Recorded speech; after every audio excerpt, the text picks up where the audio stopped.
तो एक बार हमारा मैसेज भी उसमें पढ़ सकते हैं। तो हमारे पास बहुत सारे लोग ऐसे आते हैं जो हमें बताते हैं कि साहब आपका मैसेज हमने पढ़ा तो आज हमारे साथ साइबर फ्रॉड हो जाना था, हम बच गए इसके कारण, हमें पता था कि इस तरीके से फ्रॉड होता है तो हम उसके झांसे में नहीं आए। तो मैं निवेदन करूँगा कि हमारे साइबर प्रहरी ग्रुप से जुड़ें और चैनल हमारे को एक्सेस करेंगे तो आपको नए नए तरीके किस तरीके से फ्रॉड होते हैं उससे कैसे बचना है उसकी जानकारी भी आपको मिल सकेगी।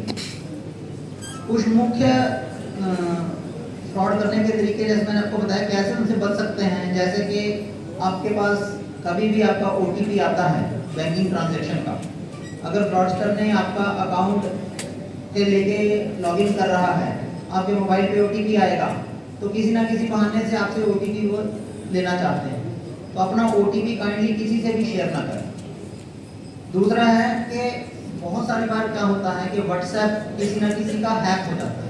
व्हाट्सएप हैक करना बहुत ही ज़्यादा आसान है।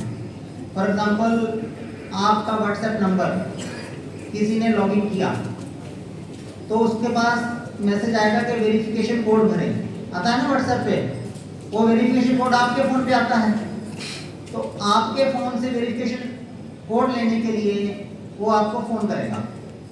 फ़ोन करके पहले आपसे संपर्क में रहेगा, लगातार आपसे बात करता रहेगा और इन बिटवीन वो वेरिफिकेशन कोड जो है वो कॉल के जरिए से देगा, तो उसके पास कॉल मर्ज होने के कारण वेरिफिकेशन कोड चला जाता है। तो इस तरीके से व्हाट्सएप हैक बहुत लोगों के हुए हैं, इवन बहुत सारे अधिकारियों के व्हाट्सएप हैक हुए हैं।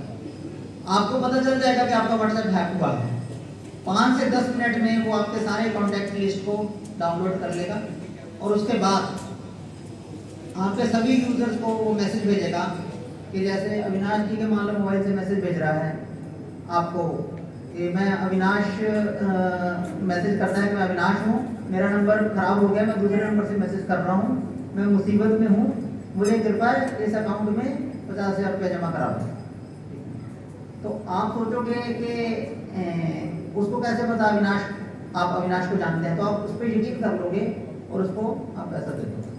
या जब उसने हैक किया होता है इन बिटवीन उसी टाइम में भी 50 लोगों को मैसेज भेज देगा कि मैं मुसीबत में हूँ, मुझे पैसा दे दो।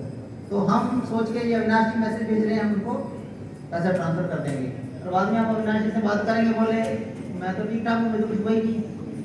इसलिए कृपा करके जब भी कोई आपको आपका सगा संबंधी फ़ोन पे मैसेज करके बोले, जब कॉल करके बोले कि भाई मैं मुसीबत में हूँ, तो कृपा करके उस कॉल को कट करके मैसेज को ना पढ़ के आपके पास जो नंबर सेव्ड है उस व्यक्ति का उसको कॉल करें कि भाई बाकी आप मुसीबत में हो कि नहीं, ठीक है। आपकी इनकमिंग कॉल इनकमिंग मैसेज पे विश्वास ना करें। उसी प्रकार फ्रॉड लोग आपके मोबाइल पे APK भेजते हैं, वो भी जैसे अभी बताया मैंने दूसरों का व्हाट्सएप हैक करते हैं। APK होती है एक एप्लीकेशन, जैसे प्ले स्टोर पे एप्लीकेशन होती है ना, वैसी एक APK आपकी फाइल आती है आपके मोबाइल पे, आप उसको बोलते हैं इंस्टॉल कर लो, आप उसको क्लिक करेंगे, इंस्टॉल कर देंगे तो आपका मोबाइल हैक हो जाएगा। अब आपके मोबाइल पे क्या हो रहा है, वो सारे का सारा डाटा फ्रॉडस्टर के पास जा रहा है। कई बार लोग कहते हैं हमने तो OTP शेयर नहीं किया फिर भी हमारे अकाउंट से पैसा निकल गया। वो आपने कभी ना कभी मोबाइल आपका हैक हुआ होगा, उस समय आपकी जो भी ट्रांजैक्शन होगी उसका OTP सीधा वो रीड कर लेगा, आपसे पूछने की भी जरूरत नहीं है। तो इसलिए कोई भी अननेसेसरी एप्लीकेशन जो आपके मोबाइल पे मैसेज पे आती है बिना किसी आपके नॉन व्यक्ति के कंफर्म किए हुए, कृपया करके उसको इंस्टॉल ना करें। आपके पास बहुत सारे कई बार लिंक्स आते हैं, इस लिंक पे क्लिक करें, ये साइट देखें, कुछ भी तरह के 50 तरीके के लिंक आते हैं। शेयर मार्केट में इन्वेस्टमेंट के लिए लिंक आते हैं कि इस लिंक पे क्लिक करें, हमारे व्हाट्सएप ग्रुप से जुड़ें। उस ग्रुप में क्या होगा कि आपको 10 लोग बताएंगे कि इस शेयर पे पैसा लगा दो, ठीक है। आपका हमने एक्सपीरियंस है कि मेरा पैसा डबल हुआ है, ट्रिपल हुआ है 2 महीने में, 3 महीने में या 10 गुना हुआ है। तो 10 लोग जब एक चीज़ को बोलते हैं आदमी को विश्वास हो जाता है कि बात कैसी होगी, तो पता चलता है कि वो 10 के 10 उस गैंग का हिस्सा है, चाहे एक ही आदमी ने 10 नंबर वो बना लिया। तो इस तरीके के उससे बचें। कहने का मतलब अगर आप इंटेलिजेंटली मोबाइल को यूज़ करेंगे तो आप फ्रॉड का शिकार नहीं होंगे। कृपया करके इस चीज़ को करें। बाकी अपने जो भी बैंकिंग के पासवर्ड हैं वो स्ट्रॉन्ग रखें, 2 फैक्टर ऑथेंटिकेशन रखें। मैं तो आपको ये सजेस्ट करूँगा कि आपका जो कॉमन फ़ोन यूज़ करते हैं, फाइनेंशियल ट्रांजैक्शन करने के लिए जिसमें OTP आता है, वो कृपा करके एक छोटा मोबाइल रखिए, ताकि उस पर अगर OTP आएगा तो वो आपका छोटा फ़ोन होता है ना, कीपैड फ़ोन, वो हैक नहीं हो सकता, तो उसको OTP के लिए यूज़ कर सकते हैं आप।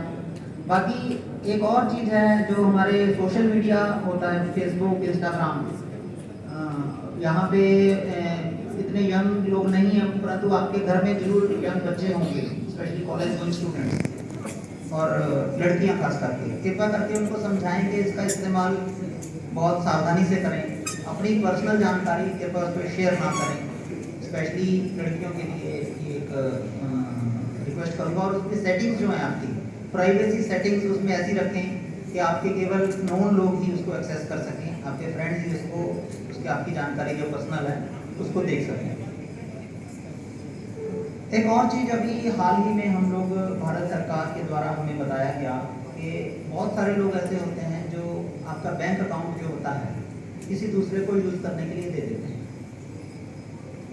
स्पेशली ये जो कम आमदनी वाले लोग हैं, जो जिसको हम लोअर मिडिल क्लास बोलते हैं, लोअर क्लास बोलते हैं, इकोनॉमिक क्लास, वो लोगों को क्या करते हैं कि अकाउंट खुलवा लिया, उसको बोलेंगे कि ये 10,000 रुपये ले ले और इस अकाउंट का ATM और उसका जो यूज़र ID पासवर्ड है मुझे दे।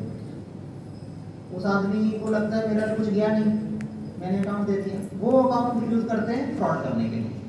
फ्रॉड का पैसा जो है उस अकाउंट में आता है, जिसको हम म्यूल अकाउंट बोलते हैं। तो म्यूल अकाउंट वाले जितने भी लोग हैं वो किसी ना किसी डायरेक्टली और इनडायरेक्टली अपराध के भागीदार बन जाते हैं। तो मैं आप सब लोगों से रिक्वेस्ट करूंगा, आपके जितने भी नॉन लोग हैं, आपकी दुकानों में काम करने वाले लोग हैं, आपके ड्राइवर्स हैं, या आपके घर में काम करने वाले लोग हैं, जितने भी, कृपा करके उनको ये समझाएं, जितने भी लोगों को आप समझा सकते हैं, कि अपना अकाउंट, बैंक अकाउंट किसी को नहीं देना। तो उसका यूज़र ID पासवर्ड और ATM किसी को नहीं देना है जब तक कि वो आपको पता है तो आप ही का यूज़ करने वाला आप ही का। तो इस चीज़ को कृपा करके, बहुत सारे लोगों का भी हमने पकड़ा है, लोग बाद में कहते हैं कि सर हमारा क्या कसूर था, जब आपने 10,000 रुपया लिया तब आपको पता नहीं चला कि कोई इसका मिसयूज भी कर सकता है। तो इसलिए इस चीज़ को आप मैसेज को सब जगह फैलाएं। फेक सिम को लेकर भी बहुत सारी अभी हम आगे कर रहे हैं, ये बहुत इम्पोर्टेंट है। आप लोग जब सिम इशू कराते हैं कोई भी, कई बार क्या होता है, वो जो